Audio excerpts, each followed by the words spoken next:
Curious, no? Yung Chanda at saka yung board of directors. Chanda Atienza ba? Chanda Atienza ba? Oo. Chanda lang yung nababasa ko parati. Chanda. Asan po sila ngayon? Sila ba ay nakakulong? Nagtatago? Meron ho ba kayong alam kung saan po sila? Where are they now? Ano po ang estado po nila? Unang-una po, gusto ko pong magpasalamat sa ating mga kapulisan, lalong-lalo po sa SPD, no, sa Southern Police District, kasi sila po yung unang pumakto nito para madala po sa hukuman yung mga dinimanda po ng aming mga kliyente. So, nauna po doon si Ms. Neri. The rest of the board of directors po kasi ay at large po sila ngayon. Lahat? At large? Lahat po sila. Oo, okay. Nagtatago na po sila. Actually po kasi, ma'am, ganito pong nangyayari niyan, Ma'am Ali, Ma'am Pat. Oo. Noong 2022, nagre-reply pa po sila sa demand letters namin. And they're trying their best na ito po ay maibalik yung puhunan ng mga kliyente namin. Kasi alam po nila kung saan po patungo ito eh. Kasi ididemanda po talaga sila. Kasi yun na po yung content ng mga dinidemand ng mga client namin. Ang nagka-problema po lalo kasi some of the investors ay pumunta na po sa SEC. Nung pumunta sila sa SEC, all over the news, makikita po natin online, nag-release po kasi ng pagbabala ang SEC na itong Dermacare na to ay hindi po siya authorized na kumuha ng public investment or investment from the public.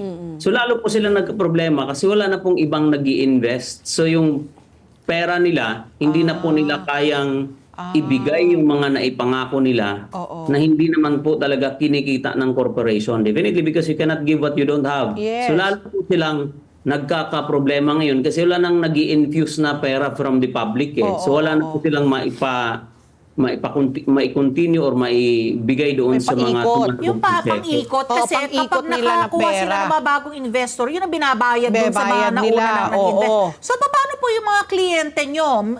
Maibabalik pa ba yung pera nila sa tingin nyo? Kung may mga properties pa po si board of directors at saka yung corporation, yun po ang hinahabol natin. Kasi sa clients ko lang po, tama po kayo, almost 90 million po yung hinahabol. Hindi lang po ako yung naghahabol nito, marami pong mga abogado all over Philippines na nagdidemanda din kasi hundreds of investors po ito. Nasabi ng mga clients ko kasi nagkaroon po sila ng group chat. Maabot po ng almost billion ang nakuha ng mga board of directors na yan. Is this a family corporation po, aside from Chanda Atienza, who sits in the board? I'm just wondering po, kung ano pa, asawa ba niya, mga anak, ano bang pagkatao po ni Miss Chanda? Isa po doon ay kapatid niya at ang iba naman ay kanyang mga kaibigan at kakilala na. So talagang wala na po sila dito. Kayo, is it safe to assume na nagtatago o nakaalis na po ng Pilipinas?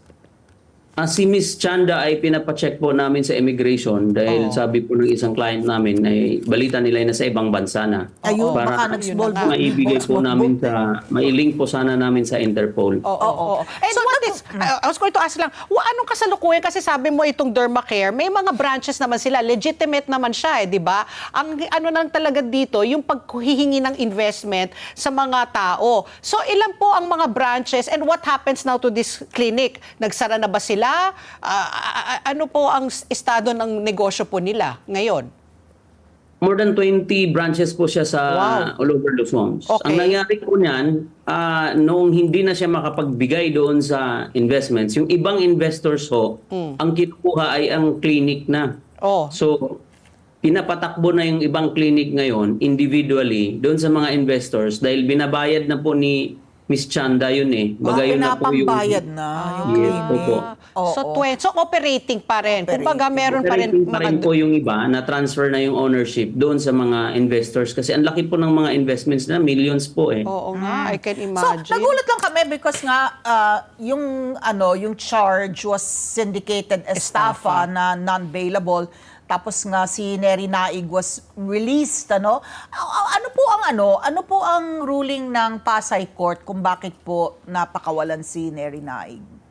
At technicality po kasi yun. Kasi alam po natin na lahat po kami po mga abogado, pag nagdemanda po kami, lahat po ng pieces of evidence, dinadala po namin yun sa piskalya. Of course, the fiscal, may mga proseso po tayo doon. And among those processes, ay pinapadalhan po ng copy ng complaint, yung lahat po ng respondents.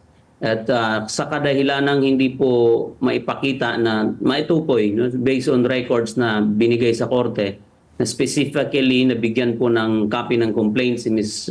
Naig para po sana siya ay makapagsumite ng kanyang counter affidavit. So dahil po doon, yung technicality na yon ay pinagbigyan po ng korte na ma-remand yung kaso, maibalik po sa level ng prosecutor para magkaroon uli ng preliminary investigation wherein Ms. Neri can fully cooperate, makapagbigay ng kanyang counter affidavit sa loob po ng 60 days. At yung information po na nandun sa korte ay nananatili po yung information na yon. Kung ano man yung nilalaman noon, yun pa rin po yun as per the order of the court.